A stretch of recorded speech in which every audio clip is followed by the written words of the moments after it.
Graça e paz perfeita vos seja multiplicada. Eu trago hoje um comentário, um estudo sobre o primeiro livro de Enoque.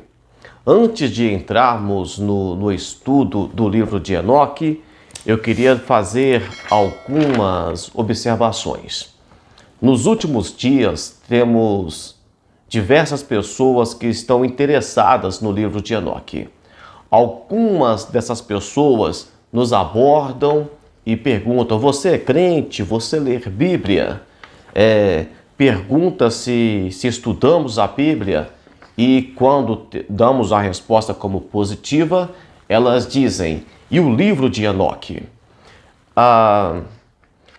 Então, uma das pessoas, elas podem te perguntar sobre o livro de Enoque por curiosidade. Elas querem saber sobre o livro de Enoque. Outras vão te perguntar sobre o livro de Enoque exatamente para te provocar, te confrontar, porque sabe que que a maioria dos crentes não leram o livro de Enoque ou não leram a Bíblia inteira.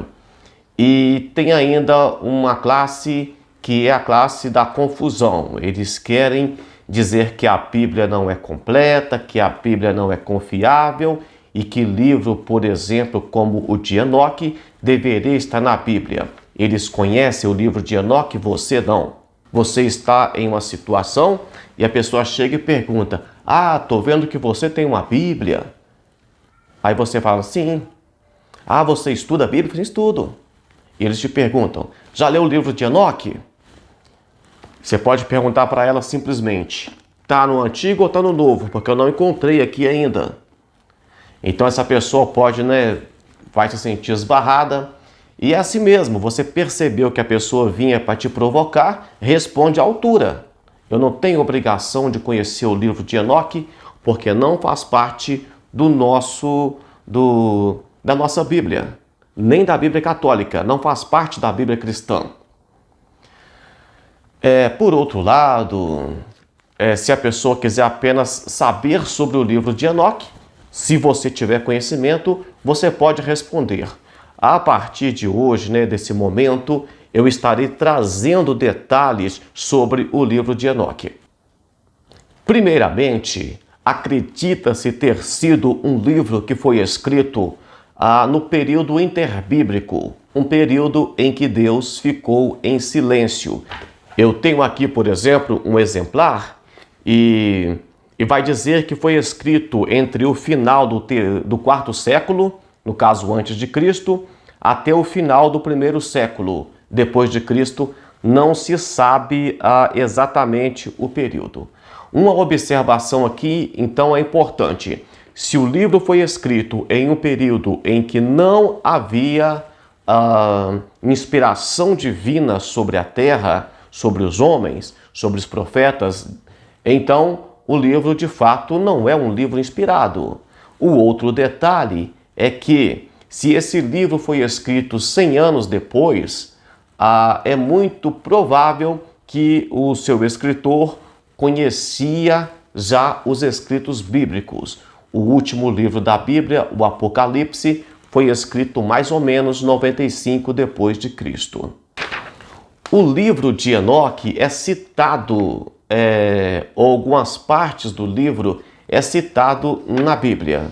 E isso faz com que algumas pessoas queiram dizer que o livro é autêntico porque ele foi citado. Vamos ver aqui o que Jesus disse em Mateus capítulo 24 e o versículo 27 diz assim: e começando por Moisés e por todos os profetas, explicava-lhes o que deles se achava em todas as Escrituras. No capítulo 44, no versículo 44 do mesmo capítulo, vai dizer assim: disse-lhes: são estas as palavras que vos disse, estando ainda convosco, que convinha que se cumprisse tudo o que de mim estava escrito na lei de Moisés e nos profetas e nos salmos.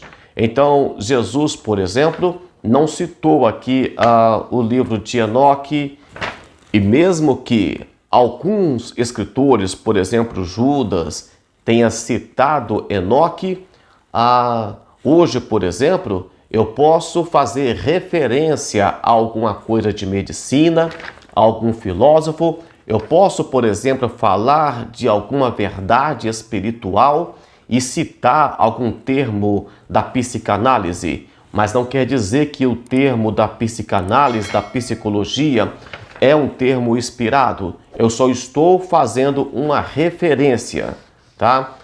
E algumas pessoas vão além. Elas vão dizer que esse livro traz questões de extraterrestres, que os anjos que aparecem lá no livro de Enoque são os extraterrestres, e a coisa começa a ficar mais complicada ainda.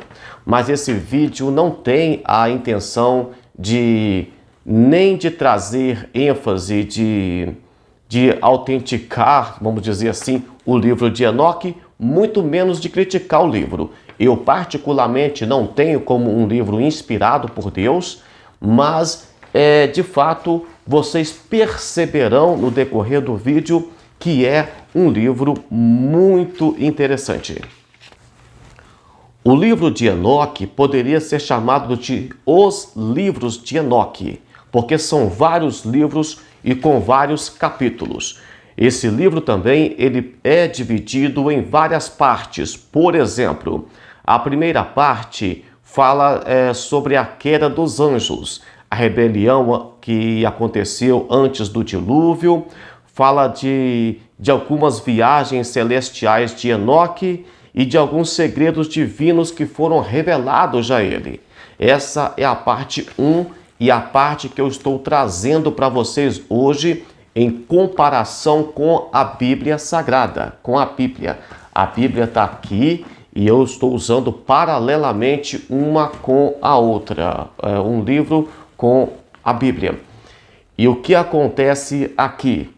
Eu diria que essa primeira parte do livro de Enoque, ou primeiro livro, poderia ser chamado de a angelologia de Enoque, porque trata muito da questão dos anjos. Na primeira parte do livro de Enoque, no capítulo 1, começa dizendo assim: e os anjos proporcionaram-me a visão dele e deles, e que eu aprendi tudo por meio deles. Também me foi dado a compreender as coisas que pude ver, mas não em relação à geração presente, mas sim em relação a uma geração futura. Então temos aqui Enoque se apresentando, dizendo que recebeu dos anjos toda a visão de Deus e dos próprios anjos. O versículo 2 aqui do capítulo 1 diz assim: dos eleitos eu falo, e sobre eles dou início às minhas alegorias. Eis que o santo desce da sua morada, ó Deus, eterno, caminha sobre a terra, no alto dos montes, ou do monte Sinai, ele desce da sua posição, ele se mostra. No versículo 6 do capítulo 1 diz assim: em verdade, ele virá com milhares de santos para exercer o julgamento sobre o mundo inteiro, aniquilar todos os malfeitores, reprimir toda a carne pelas más ações tão iniquamente perpetradas e pelas palavras arrogantes que os pecadores insolenemente proferiram contra ele. Isso aqui parece estar de acordo com Apocalipse, capítulo 19, quando acontecerá a batalha do Armagedon. Sim. Vamos mais adiante aqui. No capítulo 5 e o versículo 4 diz assim: com isso estais a amaldiçoar os vossos dias, e pondo a perder-se os anos da vossa vida, e os anos da vossa maldição serão avolumados por uma condenação eterna. Nenhum perdão estará reservado para vós. condenação eterna, está se referindo ao lago de fogo em Apocalipse, capítulo 20 e o versículo 15. Aqui o versículo 6 tem uma passagem interessante que diz assim: os eleitos, porém, serão contemplados com a paz e a luz e a alegria, mas vós, sacrílegos, sereis alvo de renegação. Os eleitos serão agraciados com a sabedoria. Eles viverão e não pecarão nunca mais, nem por ignorância e nem por atrevimento. Ao iluminado será concedido mais luz, e ao inteligente mais entendimento. O livro de Enoque, aqui no capítulo 5 e o versículo 6, está dizendo que, de acordo com Malaquias, capítulo 4, versículo 1, que será um tempo bom, um tempo em que não vai ter mais pecado e que estarão guardados da condenação eterna. E está dizendo que aqueles que são iluminados, aqueles que... Está se referindo a Daniel, capítulo 12, versículo 3, onde diz que aqueles que ensinam a verdade serão como luz na eternidade. O versículo 7 do capítulo 5 vai dizer assim: não pecarão nunca mais e nem mais serão julgados por todos os dias da sua vida. Isso aqui está de acordo com Romanos capítulo 8, versículo 1 e Isaías capítulo 35, versículo 8 e o 9. Agora, embora tenha muita coisa que faz sentido ou que está paralelo à Bíblia, o que nós temos por sagrado, temos aqui também no capítulo 6, que por coincidência é também o capítulo 6 do livro de Gênesis. Então, aqui vai dizer o seguinte, deixa eu ler para vocês. Quando outrora aumentou o número dos filhos dos homens, nasceram-lhe filhas bonitas e amoráveis. Os anjos, filhos do céu, ao verem-nas, desejaram-nas e disseram entre si: vamos tomar mulheres dentre as filhas dos homens e gerar filhos. Então disse-lhes então o seu chefe. Então o chefe dos anjos aqui, dos guardiões, dos vigilantes, disseram assim: olha, eu receio que isso possa trazer problemas. Mas eles reuniram entre si e decidiram que assumiriam a responsabilidade. O texto aqui diz no capítulo 6, o versículo 3, que era o total de 200 anjos.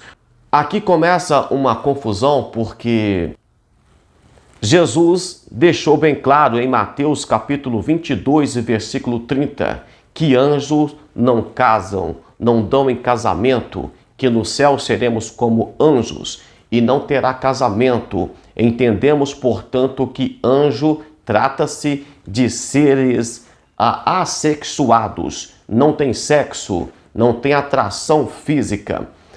Por isso, alguns ainda, isso aqui mais distantes, vão dizer que nem eram anjos, eram extraterrestres que casaram com as mulheres e geraram filhos aqui.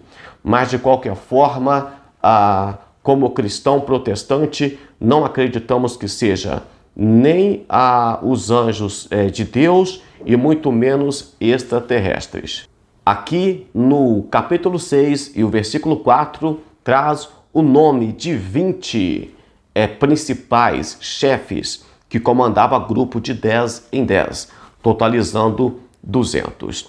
No capítulo 7 tem mais uma coisa muito louca, que vai dizer que esses anjos começaram a frequentar as mulheres e foram eles os responsáveis por ensinar bruxaria, exorcismo, feitiçaria e a mexer com ervas. E da relação das mulheres com esses vigilantes, com esses anjos, Enoque vai dizer que nasceram gigantes. E no versículo 2, entre mentes elas engravidaram e deram à luz a gigantes, de 3.000 côvados de altura. Eles assumiram todas as provisões, eles consumiram todas as provisões de alimentos dos demais homens. E quando as pessoas nada mais tinham para lhe dar, os gigantes voltaram-se contra elas e começaram a devorá-las. E também começaram a atacar os pássaros, os animais selvagens, os répteis, os peixes, rasgando com os dentes as suas carnes e bebendo seu sangue. Então a terra clamou contra os monstros. Observem que ele vai dizer que da relação dos anjos com as mulheres nasceram gigantes. Um côvado do tempo bíblico era mais ou menos da ponta dos dedos aqui ao cotovelo, dá mais ou menos 45, 50 centímetros. Isso de acordo com o tamanho da tribo. 3.000 vezes 50 centímetros vai dar mais ou menos 1,5 km.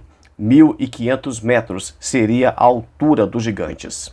Aí as pessoas que defendem o livro de Enoque vai dizer, mas a Bíblia fala de gigantes. Sim, o gigante Golias, por exemplo, ele tinha mais ou menos 2,90 de altura. Hoje existem pessoas com 2,90 de altura, que tem gigantismo, me parece, que crescem um pouco mais. Mas 2,90 de altura para 1.500 metros é muita coisa. Então esses gigantes comeram todo o alimento dos homens e quando não tinha mais alimento, o livro de Enoque vai dizer que eles se voltaram contra os homens e destruíram os animais. Eu até brinquei aqui nos meus rascunhos dizendo que deve ser nesse tempo que eles acabaram com os dinossauros.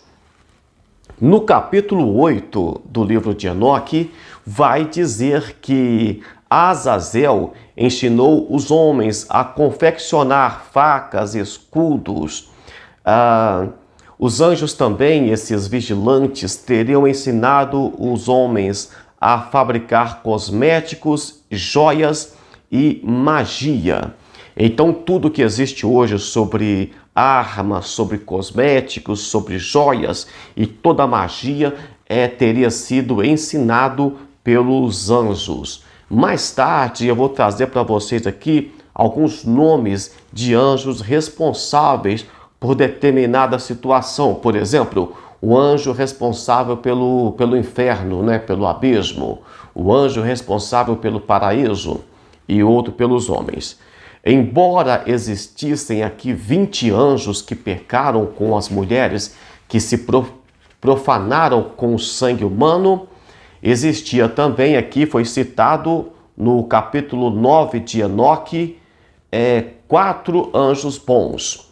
A saber, conhecemos alguns deles. Por exemplo, então Miguel, Uriel, Rafael e Gabriel olharam do céu. Deixa eu resumir isso aqui para vocês.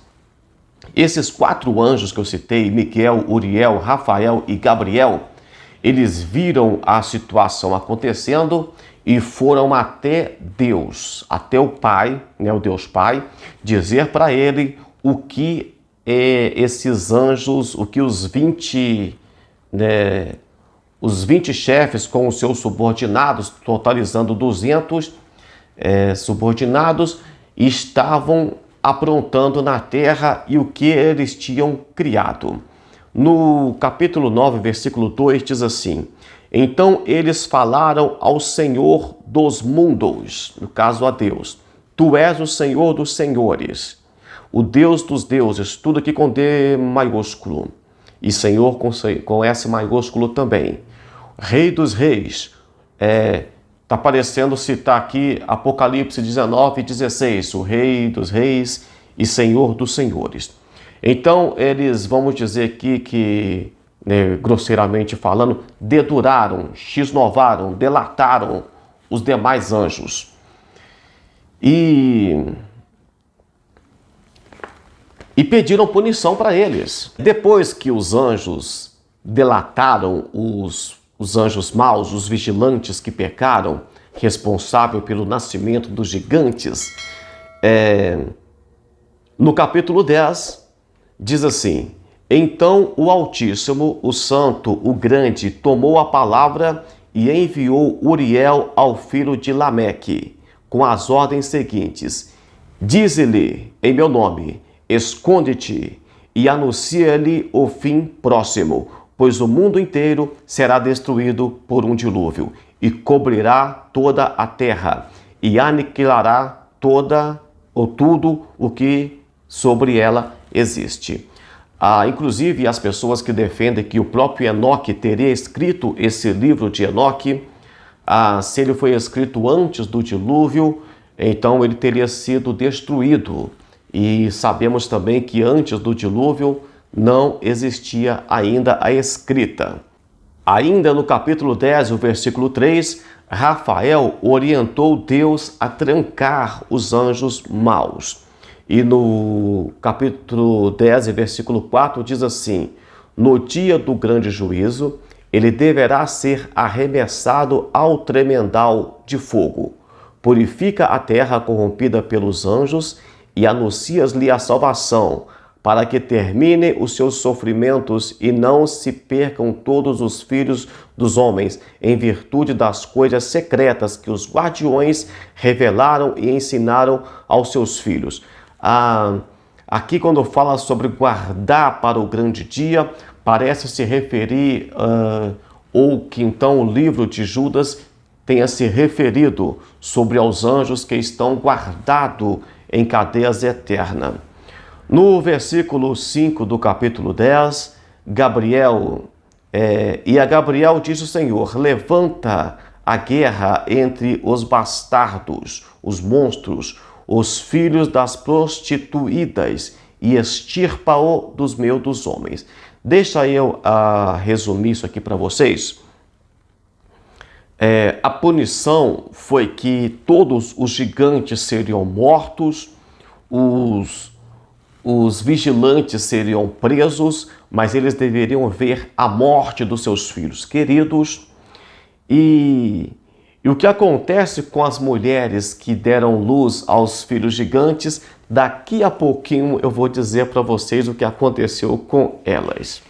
E no versículo aqui 10, do capítulo 10, diz assim: Então florescerão os justos, e haverá de viver até gerarem 1000 filhos, e completarão em paz todos os dias da sua juventude e a sua velhice. Então toda a terra será cultivada com justiça, inteiramente plantada de árvores, cheia de bênção. Parece estar se referindo ao milênio. No capítulo 22 do livro de Enoque, o texto diz assim no versículo 1: Enoque havia desaparecido. Nenhum dos filhos dos homens sabia onde ele se encontrava, e o que era feito dele. Então, no versículo 2 aqui diz que ele havia estado junto dos guardiões e transcreveu os seus dias na companhia dos santos. Então, o texto aqui vai dizer que Enoque foi até Deus, e lá ele trouxe a punição para os anjos, né? Deixa eu ler para vocês aqui, capítulo 12, versículo 2. A parte B vai dizer assim: Enoque, tu, o escriba da justiça, vai e anuncia aos guardiões do céu que perderam as alturas do paraíso e o lugar santo e eterno, que se corromperam com as mulheres à moda dos homens, que se casaram com elas, produzindo assim grande desgraça sobre a terra.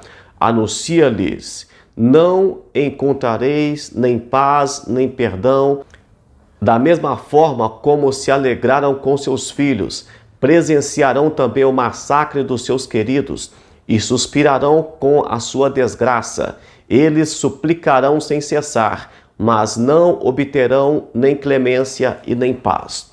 Aqui eu disse para vocês que uma das punições que esses vigilantes tiveram era a de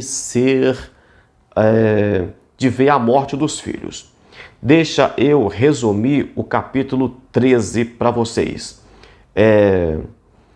Quando os vigilantes, ou os guardiões, ou os anjos aqui receberam de Enoque a punição, eles rogaram por Enoque, está no capítulo 13, e suplicaram para que Enoque intercedesse a Deus por eles.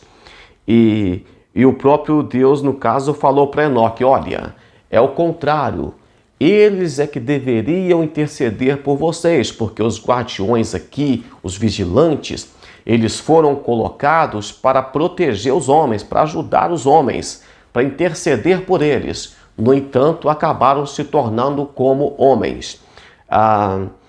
E o texto diz por sonho. Enoque teria tido um sonho aqui no capítulo 13, e no versículo 5 diz assim: tive sonhos e sobrevieram-me visões, vi imagens de julgamentos, e uma voz falou dentro de mim. Então a voz disse para Enoque tudo aquilo que ele deveria retornar para os guardiãos, né? Para os vigilantes, para aqueles que pecaram com as mulheres. E quando o texto volta, o texto diz que ele encontrou os guardiões chorando lá, né?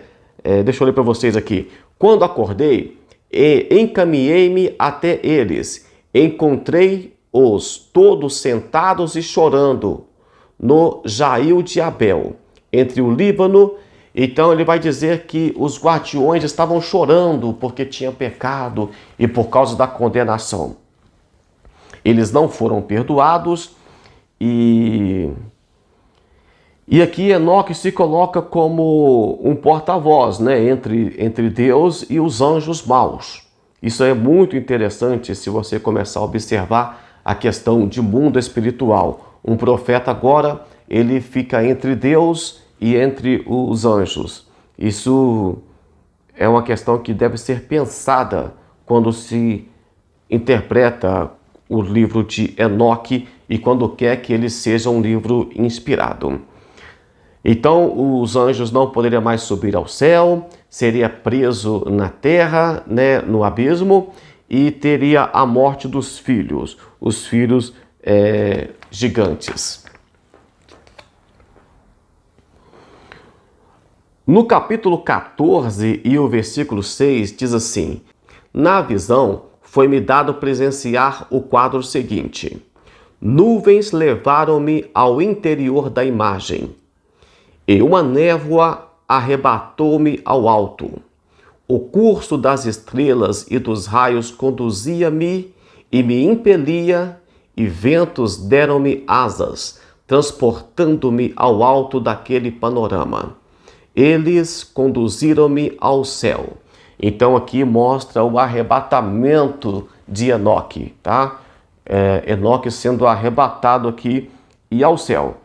Então ele começa a falar que ele viu casa que era quente como fogo e fria como neve. É uma coisa muito engraçada, porque como uma casa, por exemplo, de gelo pode ser quente como fogo. Ele vai dizer um texto que o apóstolo Paulo diz muito parecido em 2 Coríntios capítulo 12 e versículo 4. Ele vai dizer o seguinte: havia lá uma outra casa maior ainda do que a primeira. Todas as suas portas estavam abertas diante de mim. Eram feitas de línguas de fogo.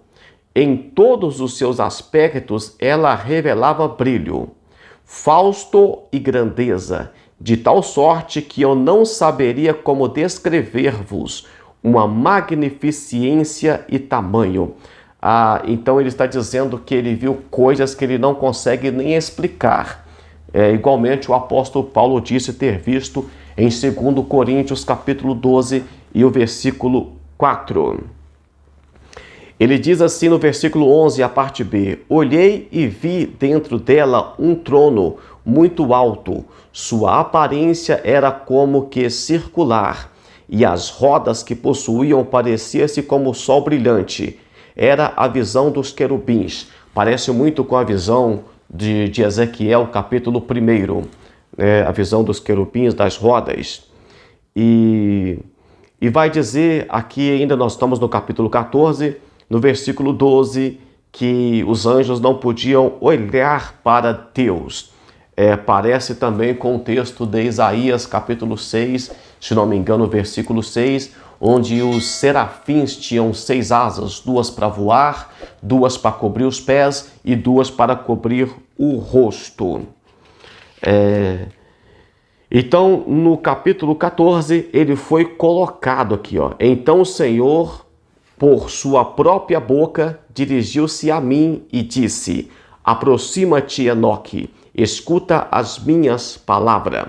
Então um dos santos chegou até onde eu estava e despertou-me do meu torpor, fez-me levantar e conduziu-me até o vestíbulo. Eu, porém, deixei pender minha cabeça. No capítulo 15 do primeiro livro de Enoque, o livro dos vigilantes, dos anjos, o capítulo 1 diz assim: e ele tomou a palavra e falou comigo, e eu prestei atenção na sua voz. Não temas, Enoque, homem honesto e escriba da justiça. A parte final do versículo 1 diz assim: sois vós que deveis interceder pelos homens e não os homens por vós. Deus falando com Enoque, Deus teria dito para Enoque que os anjos é que deveriam interceder pelos homens e não os homens interceder pelos anjos. Uma verdade aqui. No capítulo 16 temos algo muito interessante.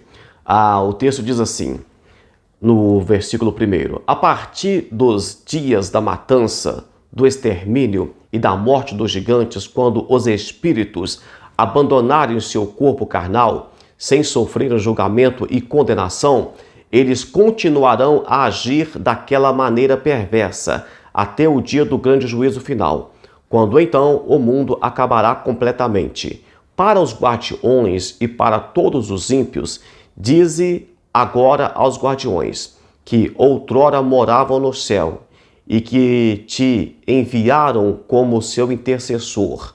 Vós estáveis no céu.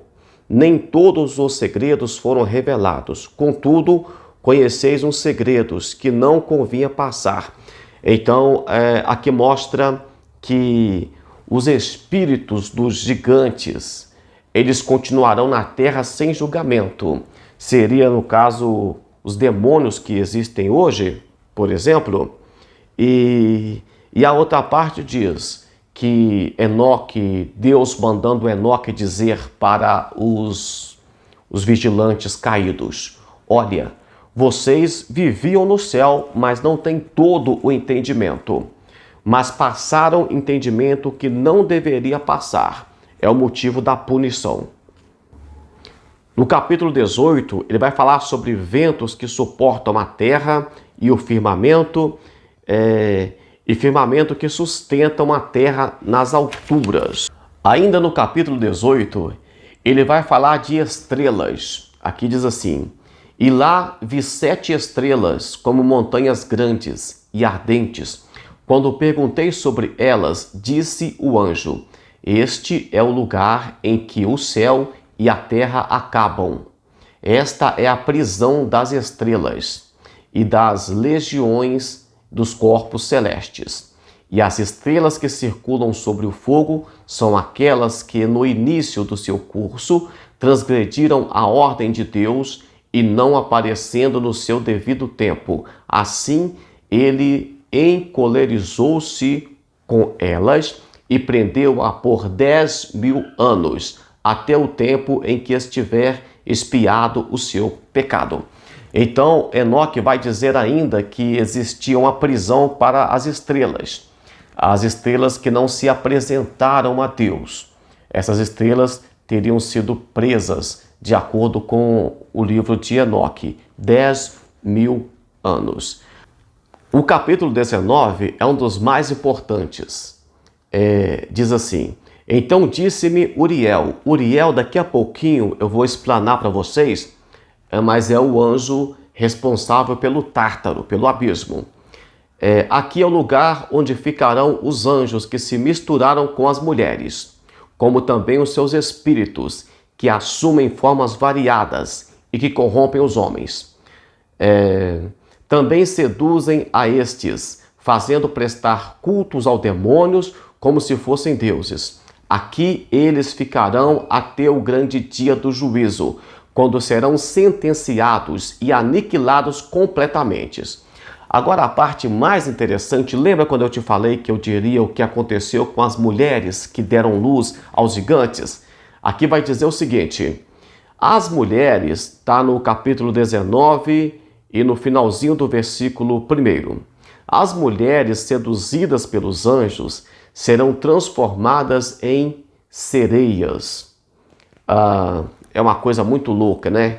Eu até seria a primeira a Iemanjá, sei lá. Mas vamos lá.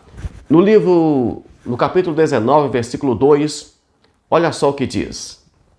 Eu, Enoque, vi sozinho essa visão do fim de todas as coisas. Ninguém a verá como eu vi.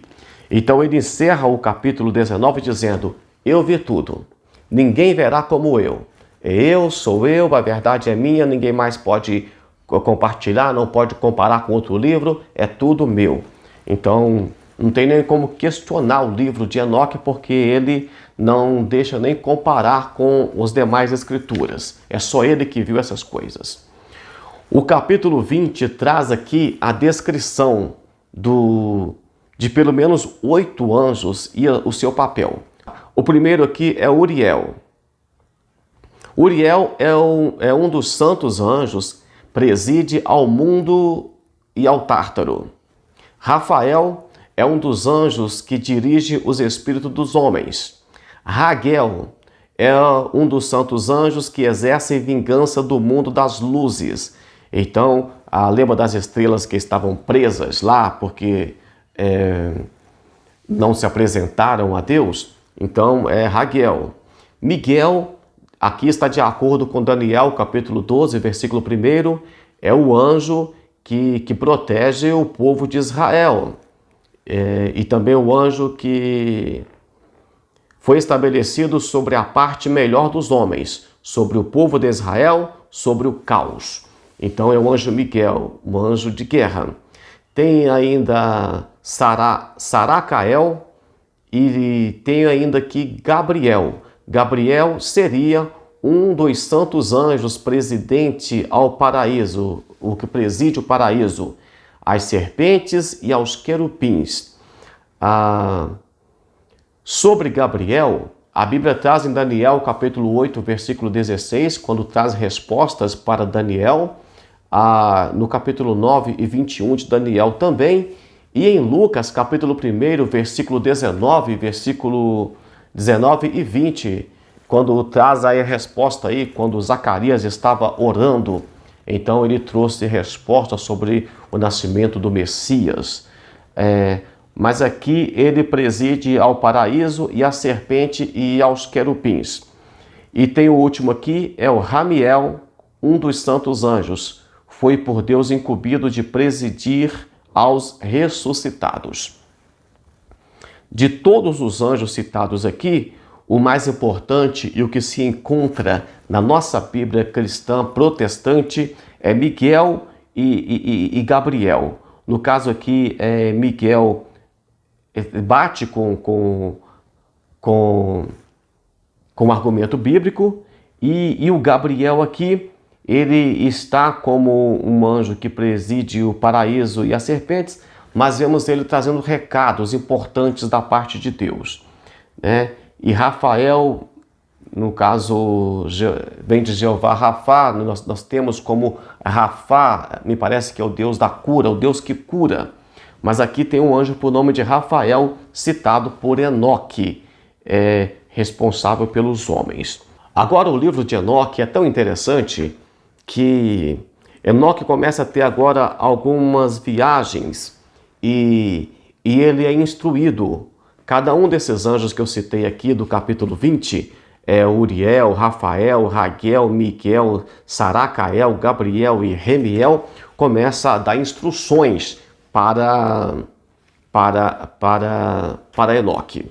Então, por exemplo, A instrução de Uriel é com respeito ao Tártaro. E cada um vai falar com respeito ao que ele preside, a sua responsabilidade. O livro é muito interessante, na verdade, como uma literatura. É um livro bom, tá? Não estou dizendo que é inspirado, mas é um livro bacana.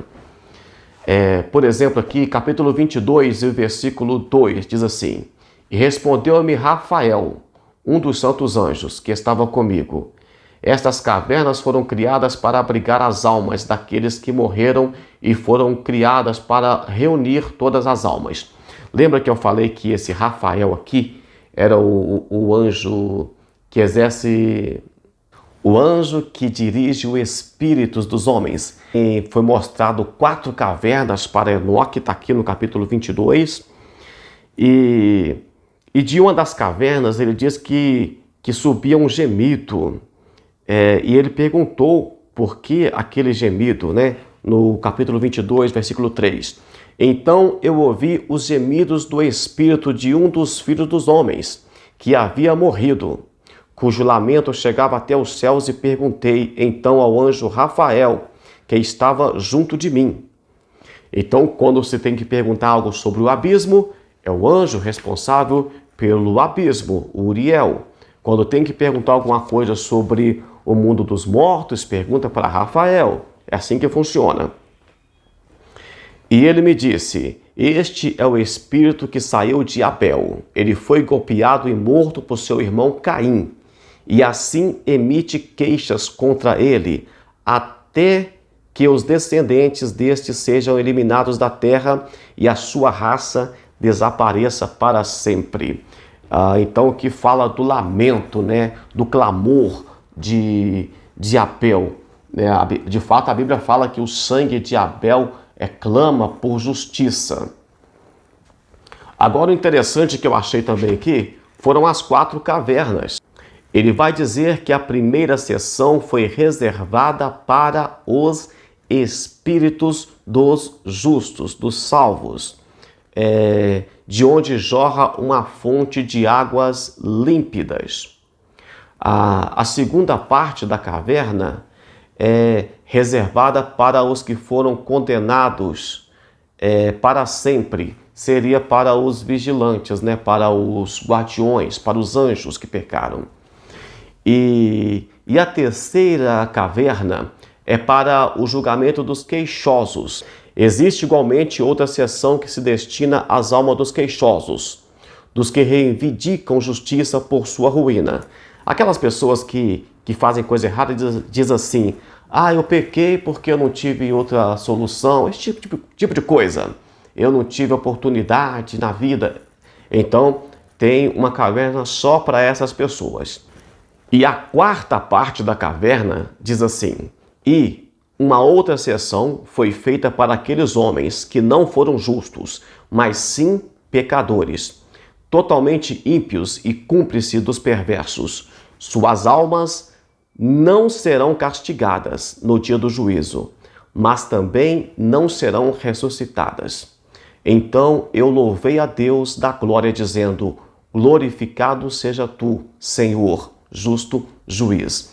Está dizendo aqui que uma classe de homens, mesmo sendo pecadores, eles não serão ressuscitados. Então, de acordo com Enoque, teria 4 cavernas.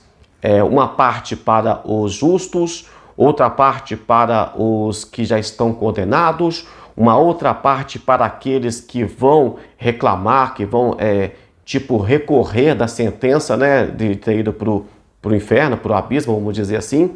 E a terceira parte é para aqueles que já estão de fato mesmo meio que condenados, mas que não vão nem sobreviver, não vão nem ser julgados novamente.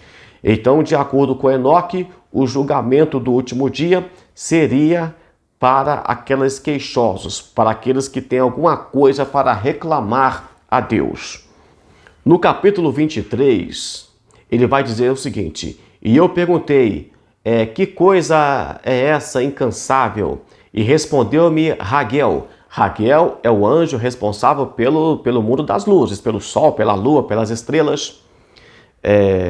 um dos santos anjos que estavam comigo. Esse fogo ambulante que viste no ocidente é o fogo que abastece todas as luminárias dos céus. Então Enoque viu um fogo, perguntou para esse anjo Raguel, e ele disse que era o fogo que abastece as luminárias, o sol, a lua, as estrelas, tá? De acordo com Enoque, é assim. Já estamos finalizando, pessoal. Vamos pular aqui para o capítulo 26. Diz assim: E dali eu parti para o meio da terra e contemplei um lugar abençoado e frutífero, de onde havia árvores com galhos que brotavam e floriam dos ramos podados. Lá, igualmente, eu vi uma montanha santa, e ao pé da mesma, ao lado leste do rio que corria na direção do sul. Então aqui ele vai dizer que viu um rio. Esse rio aqui, entendemos tratar-se do rio da vida, tá? No capítulo 27 diz assim: Então eu falei, para que serve essa terra abençoada repleta de árvores, e para que estes desfiladeiros malditos no meio dela? O Enoque viu uma terra abençoada e viu um buraco no meio dela. Nessa terra tinha árvore, tá? Deixa eu ler para vocês aqui no capítulo 25 e o versículo 3, a parte final, diz assim. Deixa eu ler o versículo inteiro. Esta árvore, todavia, não poderá ser tocada por nenhum mortal, até o dia do grande julgamento. Lembra que a árvore da vida foi tirada, né? O homem foi tirado do jardim para não tocar, não comer da árvore da vida? Sim. Agora, depois, ele está dizendo que vai ser permitido. Como o livro de Apocalipse também, 22, está de acordo. Até o dia do grande julgamento, quando ele tomará as contas de todo, até o último ceitil. Então essa árvore será entregue aos justos e aos santos, e aos frutos então servirão de alimento para os escolhidos. Ela será transplantada para o lugar santo, no templo do Senhor, o Rei eterno. Isso aqui está de acordo com Apocalipse capítulo 22. Vemos também que tem o rio da vida, mas ele viu no meio dessa cidade linda um grande abismo. E ele pergunta o que era aquilo. Uriel respondeu para ele. Uriel é o responsável, o anjo de Deus, né, o santo anjo, mas responsável pelo mundo dos mortos, de acordo com Enoque. Disse assim: Respondeu-me então Uriel, um dos santos anjos que estava comigo, e disse: Aquela garganta maldita que vistes foi destinada aos eternamente malditos. Ali serão agrupados todos aqueles que com a sua boca proferem coisas desrespeitosas contra Deus e falam com insolência da sua glória. Ali eles serão reunidos. Será o lugar do seu julgamento. Nos últimos dias, realizar-se-á o espetáculo de um julgamento definitivo sobre eles, na presença dos justos. Ali os piedosos louvarão ao Rei da Glória, ao Senhor. Deixa eu pular aqui para o capítulo 32, que nós já estamos finalizando aqui, viu? Falta só mais uma página. Diz assim, o capítulo 32. Fala sobre a árvore do conhecimento do bem e do mal. Vai dizer que essa árvore... Deixa eu ler para vocês aqui. A parte final do versículo 2 do capítulo 32 diz assim: A árvore da sabedoria, de cujos frutos comem os santos e alcançam grande sapiência. No versículo 4 vai dizer assim: E respondeu-me o anjo Rafael, que estava comigo, e disse... Esse Rafael aqui é o mesmo que era responsável lá pelo espírito dos mortos, né, dos homens. Que estava comigo e disse: Esta árvore da sabedoria, a qual teu antigo pai e a tua antiga mãe comeram, antes do teu tempo. Com isso, eles conheceram o saber e os seus olhos se abriram, e eles reconheceram que estavam nus. Então foram expulsos do paraíso. No capítulo 32 do livro de Enoque, vai mostrar que novamente terão a árvore da sabedoria.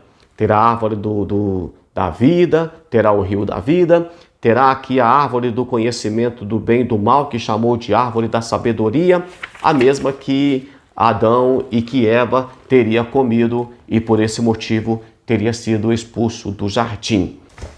Então, pessoal, a parte 1 do livro de Enoque vai do capítulo 1 ao 37. E as partes principais eu trouxe para vocês aqui, tá bom? Se você não for inscrito no canal, se inscreva, deixa o seu joinha se você gostou, participe conosco, um forte abraço e até mais.